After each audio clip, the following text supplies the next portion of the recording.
Salut à tous, c'est Julien Ponce, bienvenue pour un nouveau tuto gratuit. Je vais vous montrer comment enlever des éléments indésirables et en particulier ici on va être sur une photo.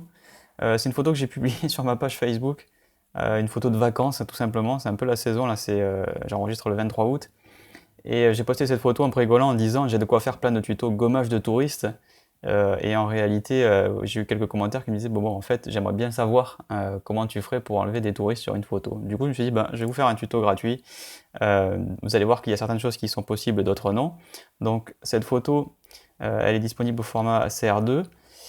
Je vais la glisser dans Photoshop. J'avais un nouveau document ouvert juste pour tester mon enregistrement. Ne vous inquiétez pas, voilà. Ça, c'est le fichier brut. Donc c'est sur une place à Cracovie et effectivement il y a beaucoup de monde. Ça a été pris en photo genre le 15 août en plus. Donc il y a vraiment beaucoup de monde. On ne pourra pas enlever tout le monde, c'est évident, puisque par exemple dans une zone comme ça, là-bas au fond, vous imaginez bien que si je voulais enlever les gens, il faudrait que je sache ce qu'il y a derrière ou que j'ai à un autre endroit de la photo la même matière pour pouvoir la réintégrer. Ou que j'ai une autre photo avec sensiblement les mêmes conditions de lumière, encore une fois pour avoir une source, puisqu'il s'agit en gros de faire un coup de tampon de duplication. Donc ça va pas être évident, le but ici ça va être de vous montrer comment je m'y prendrai pour en enlever le plus possible, mais c'est évident qu'on ne pourra pas enlever tout le monde. Donc on va ouvrir l'image dans Photoshop, on va rien faire dans Camera Raw, c'est pas le sujet, on va aller droit au but, hein.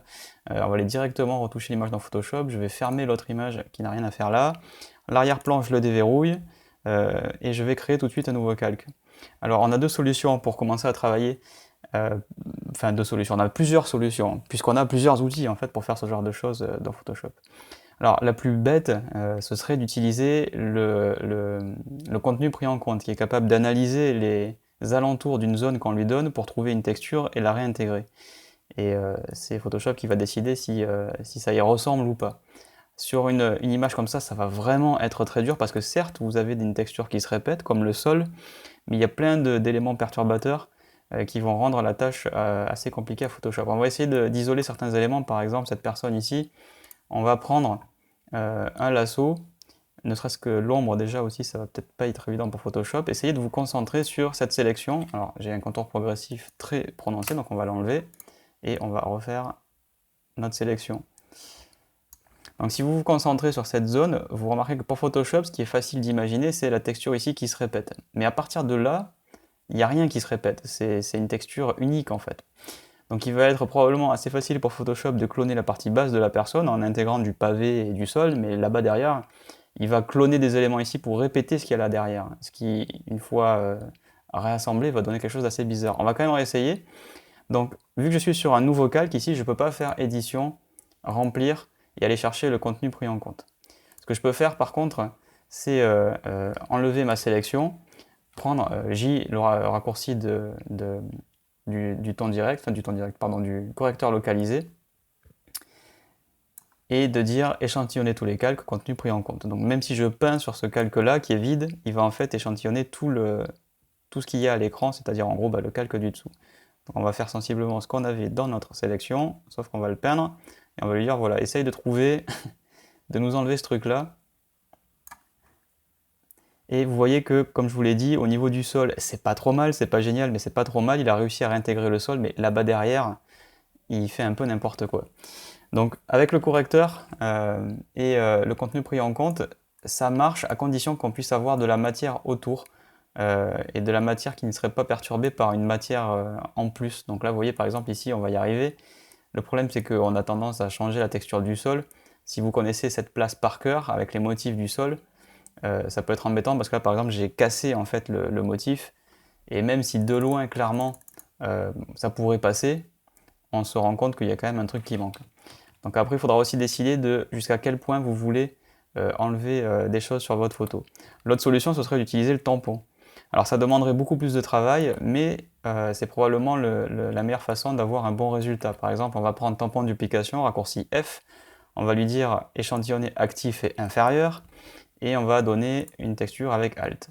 On va se mettre un peu plus loin, et vous voyez que là, on va pouvoir réintégrer des pavés, en clonant pas trop loin pour essayer quand même d'être dans les mêmes conditions de lumière et surtout de profondeur de champ, c'est-à-dire de ne pas mettre du flou dans du net et du net dans du flou. et surtout d'être bien aligné, c'est-à-dire que si vous clonez ici, n'allez pas envoyer des choses là-bas. Donc on respecte la texture du sol. Ici, on peut éventuellement remettre cette espèce de dalle plus claire.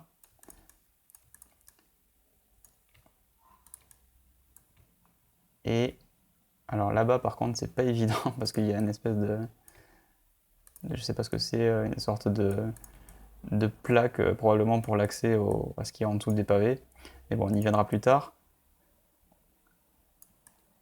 Et vous voyez qu'en clonant pas trop loin, je vais pouvoir enlever cette personne relativement facilement, mais ça va, ça va carrément se compliquer quand on va arriver là derrière, forcément. Et là, il va falloir qu'on clone vraiment en visant, voilà, en alignant bien cette texture qui est différente, puisque les pavés à cet endroit sont bien différents. Donc encore une fois, Alt-clic, on vise bien, on essaye d'aller tout droit. Hop, je suis pas arrivé tout à fait au bout. Si vous avez une tablette, là je le fais à la souris, histoire de me mettre, comme je fais d'habitude dans mes tutos, un peu dans la peau de Monsieur Tout le monde n'a pas forcément une tablette Wacom à 300 euros. Donc à la souris, la bonne vieille souris. On peut faire de très belles choses à la souris, hein. Il n'est pas obligatoire d'avoir une tablette pour faire des belles retouches. C'est juste un confort, quoi. Là par exemple, j'ai ma souris qui bougeotte un petit peu parce que elle est très sensible. J'aurais peut-être dû changer la précision, mais voilà, on va s'en sortir. Donc voilà, très important, toujours cloner dans la même zone. Faut faire gaffe de ne pas trop faire répéter la texture. Mais là, quand on va dézoomer, voilà, clairement, c'est pas mal. Et ça va être un peu plus compliqué quand on va arriver là. Pourquoi? Parce que cette texture-là qui part vers là-bas, ça va être difficile. Pareil pour celle qui est ici. Et clairement, qu'est-ce qu'on fait pour, pour la personne qui est là derrière? Donc là, on peut essayer de rajouter un calque. Et je vais appuyer sur J et je vais lui dire, bon, bah, on va tenter le tout pour le tout. Essaye d'imaginer ce qu'il y a là derrière. Et vous voyez que ça part d'un bon sentiment. Il a même rajouté un poteau. On n'est pas loin au niveau d'ici, mais évidemment ça donne quelque chose d'un peu... Voilà, il y avait un bras, mais on peut au moins récupérer ce truc-là. Et des fois, ce qu'il faut viser, en fait, c'est tout simplement de se dire avec la... Ouais, voilà, avec la taille de l'image, ça pourra passer, on y verra à peu près du feu, quoi. Et tac, tac. Vous voyez que j'essaye de reconstruire un peu le pavé.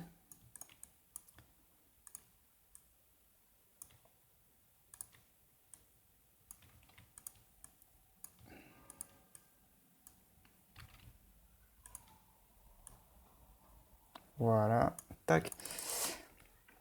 Donc là, c'est pas monstrueux, c'est pas superbe, mais ça peut passer. Ce qu'on peut faire, c'est on a enlevé on peut enlever les gros éléments indésirables, mais le fond on n'y arrivera pas. Par contre, on peut se servir de ce fond, c'est-à-dire de dupliquer de la foule qui est un peu loin, des ballons, des trucs quoi, en gros, pour remplacer ce patch qui est pas génial. Alors vous allez me dire, c'est cool, mais tu es en train de dupliquer des choses à cet endroit qu'on voit déjà ailleurs. Alors c'est pas très grave, on va essayer de jouer ça finement, c'est-à-dire d'incruster des trucs qui sont déjà ailleurs, qu'on ne pourra pas enlever, mais ça fait une texture, ça fait un bruit si vous voulez visuel, quoi. On ne le verra pas, mais en gros, on peut se servir de ça, quoi, en gros. Alors là, clairement, je suis en train d'incruster, j'ai des problèmes d'échelle, donc hop, on va se servir de ça. Je pourrais faire des copies aussi, c'est-à-dire prendre au lasso un morceau, en faisant un copier avec Fusion, qu'on va coller. Voilà, juste vous voyez pour réincruster un peu de matière ici, je vais gommer tac, ce qui dépasse, c'est juste voilà, pour avoir le... Donc cette personne ici, je l'ai complètement clonée, donc c'est pas génial. On va fusionner avec le calque du dessous et je vais la... Ouais, j'ai vraiment le dos de la personne de l'ancienne. Alors il faut qu'on trouve un truc pour cette zone ici, on a enlevé une personne, il faudra juste trouver un moyen de mettre quelque chose devant. pour que ça marche. On pourrait essayer de dupliquer le panneau, pourquoi pas, c'est-à-dire de recloner un panneau devant. Ça va cacher un peu la cathédrale malheureusement, mais bon, on n'aura pas 50 solutions non plus. Mais on a au moins enlevé cette personne, on va juste enlever le plus gros, hein. Alors on va voir ici si on peut enlever ces deux-là. Donc là aussi, on va se mettre sur un nouveau calque. Après on fusionnera tout, ça servira à rien de garder tous ces calques, hein. C'est juste pour l'instant, juste travailler sur des calques à part à chaque fois qu'on fait une grosse opération. Donc là, je tente le tout pour le tout. Je clone les deux d'un coup. Enfin, je clone. Je donne à manger à Photoshop les deux d'un coup en disant vas-y débrouille-toi avec ça. Et clairement c'est pas génial. Alors c'est pas grave, on va euh, faire ça au tampon. Je vais prendre un tampon un peu plus dur en faisant Alt, clic droit ou CTRL Alt, clic gauche sur Mac. Et on va pouvoir enlever l'ombre. Est-ce que vous pouvez... on peut aussi des fois prendre par exemple... on va faire un coup de lasso là. Tac. On va copier avec Fusion. On va le coller à côté. C'est juste pour avoir de la matière, hein. Donc faut pas s'inquiéter, c'est en gros pour incruster un truc qui est déjà mieux.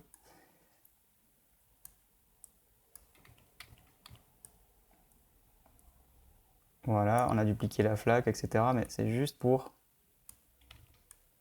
se dire, voilà, on fait la jointure et on a un peu de matière. Et là-dessus, les plaques d'égout, pour éviter qu'elles se dupliquent, hop, on clone à partir de ce qui est à côté. Je pense que vous comprenez un peu la méthode. Se servir d'un gros morceau pour ensuite juste corriger par petits morceaux et se faciliter le travail, et ne pas avoir à faire plein de coups de tampon différents. Voilà, et là pareil, on va copier à partir d'ici. Alors, il y a beaucoup de tutos qui vont vous donner des méthodes où le résultat est spectaculaire en 5 minutes. Moi, je préfère vous montrer en toute honnêteté une photo qui va être quand même pas évidente, c'est-à-dire que là, la technique est la même. Maintenant, si vous me demandez d'arriver à un résultat parfait en 15 minutes de tuto, je vous dis tout de suite, on n'y arrivera pas. J'aurais pu vous prendre une photo, peut-être un peu plus facile, et vous dire, vous allez voir, avec ça, vous arriverez à enlever tous les touristes d'une photo.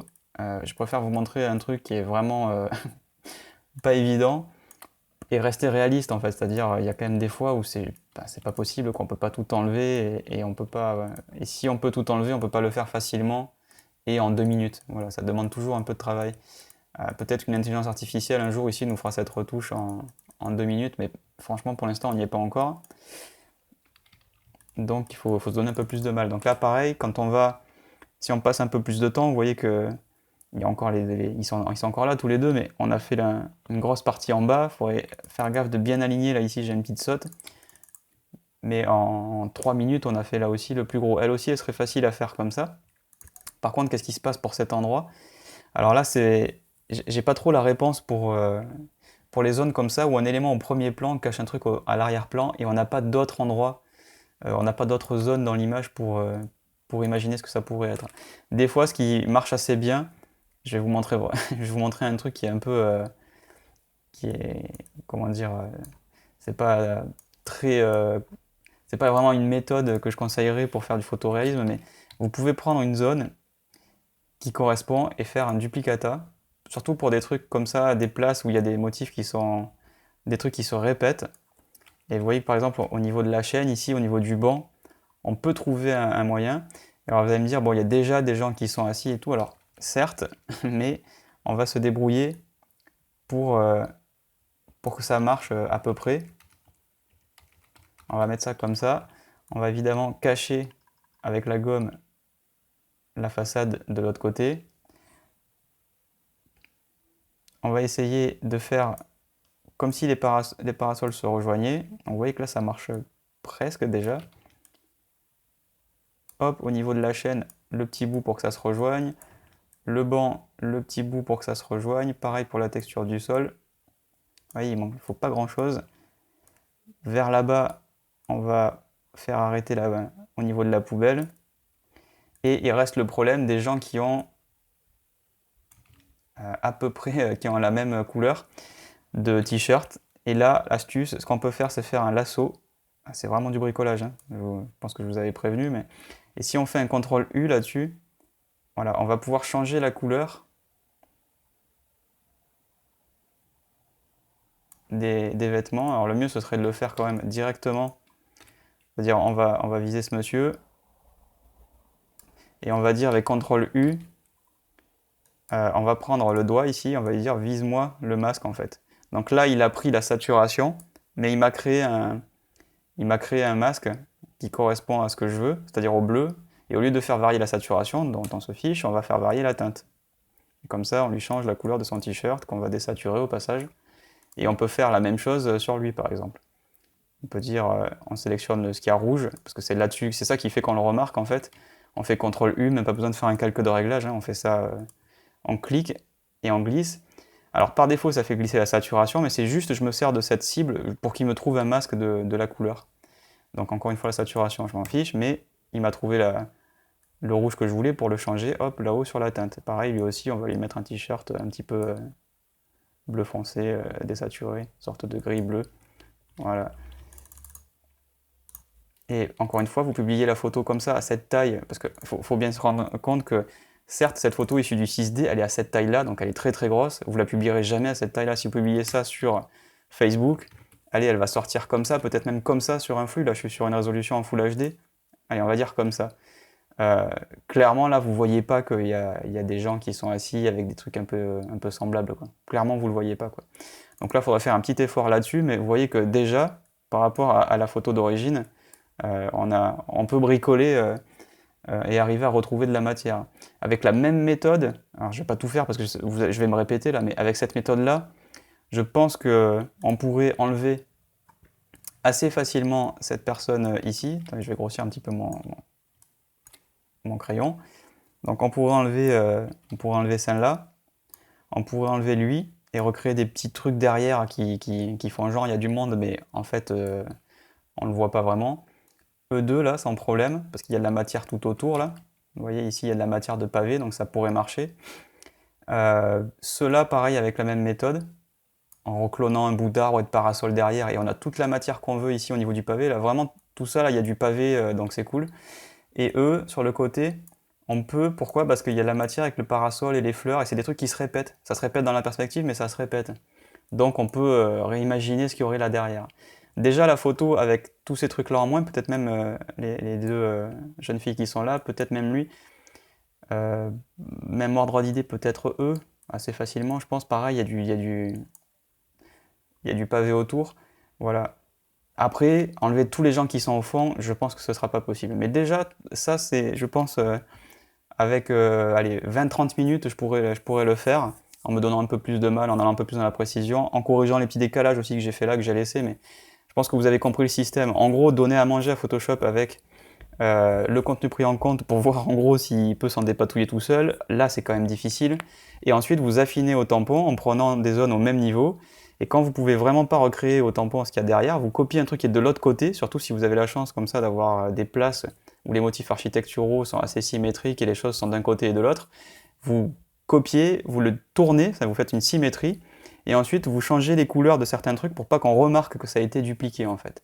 Et franchement, à cette taille-là, le truc que j'ai fait là, je mets au défi quelqu'un qui n'a jamais vu la photo et qui m'a pas vu faire la retouche d'aller dire, si elle est publiée comme ça sur Facebook, tiens, le truc là, le mec il est assis, on dirait qu'il est dupliqué. C'est juste, il faudrait vraiment avoir l'œil quoi.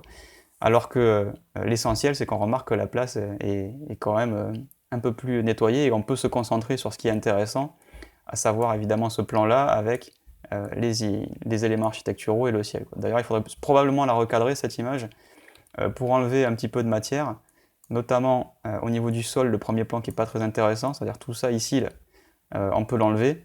Du coup, ça permettrait de poser un peu plus la photo, surtout si tout cet élément au premier plan est nettoyé, et de vraiment se concentrer sur la cathédrale, la statue et cet élément architectural ici. On pourrait même probablement la cadrer en 16 neuvième pour enlever aussi un petit peu de matière là-haut, quoi. Et je pense que comme ça l'image serait bien plus intéressante. Donc voilà ce que je pouvais vous montrer sur enlever des éléments indésirables. Encore une fois, je fais toujours le choix de vous montrer des solutions qui sont utilisées dans la retouche professionnelle et aussi des situations qui sont réalistes, c'est-à-dire assez honnêtes. Je ne vous montre pas un truc à la démonstration Adobe du style je gomme un truc et il se fait tout seul, quoi. J'ai un cheval qui passe, je me souviens de cette démo du contenu pris en compte qui m'avait choqué. un cheval qui passe devant une barrière, il fait la moitié de la photo, il le gomme et Photoshop trouve le moyen de tout reconstruire derrière, nickel. Ça arrive une fois toutes les 1000 photos, il faut des conditions très particulières. Je dis pas que le contenu pris en compte est mauvais dans Photoshop, je dis que là, en 2017, ce n'est pas encore Terminator, c'est pas une intelligence artificielle, ça ne fait pas encore de miracle. Il faut se donner quand même encore un peu de mal pour enlever des choses sur des photos qui sont complexes. Et j'ai envie de dire heureusement parce que ça donne du travail à des personnes qui ont une certaine expertise. Donc si vous voulez l'acquérir, cette expertise, et que vous ne saviez pas par quel bout commencer, ben voilà, j'espère que ça a répondu déjà à votre attente. Si vous avez des questions, n'hésitez pas à me les poser. Vous pouvez aller sur ma page officielle, donc facebook.com/julien.suka. Vous voyez que quand vous interagissez avec moi, je propose même des tutos en fonction de vos commentaires, ce que j'ai trouvé intéressant de voir que ça vous intéressait éventuellement de savoir comment enlever ces touristes sur cette photo que j'ai postée juste pour dire que je rentrais de Pologne. Vous pouvez, si vous ne voyez pas cette vidéo sur YouTube, aller sur ma chaîne youtube.com/julien.tv, vous vous abonnez, vous serez automatiquement notifié des nouvelles vidéos. J'essaye d'en poster régulièrement et ça vous permet d'avoir accès à des tutos gratos. Ces tutos gratos sont aussi accessibles sur tuto.com et sur tuto.com vous pouvez accéder au fichier source qui vous permet de suivre le tuto dans les mêmes conditions que moi. Sur tuto.com, il suffit de taper dans le moteur de recherche en haut Julien Ponce, tout attaché, ou même avec juste mon nom, et vous tomberez sur ma page. Et sur cette page, vous serez là aussi informé de mes plus récents tutos publiés, des plus populaires, des mieux notés. Vous avez aussi automatiquement les promos qui se mettent à jour là-dedans, dans l'onglet promo, donc c'est quand même plutôt cool. Il suffit d'aller là-dedans pour voir quels sont les derniers tutos en promo, les meilleures ventes et les avis laissés par les clients. Si vous aimez ce que vous avez vu, n'hésitez pas à laisser un commentaire avec une bonne note, ce serait sympa. Et pareil sur YouTube, n'hésitez pas à liker cette vidéo pour permettre son meilleur référencement et que d'autres personnes qui cherchent à s'améliorer à Photoshop, sur Photoshop, puissent la trouver aussi plus facilement. En tout cas, merci de m'avoir suivi. Je vous souhaite une très bonne retouche et je vous dis à très bientôt pour un tuto gratuit. Salut!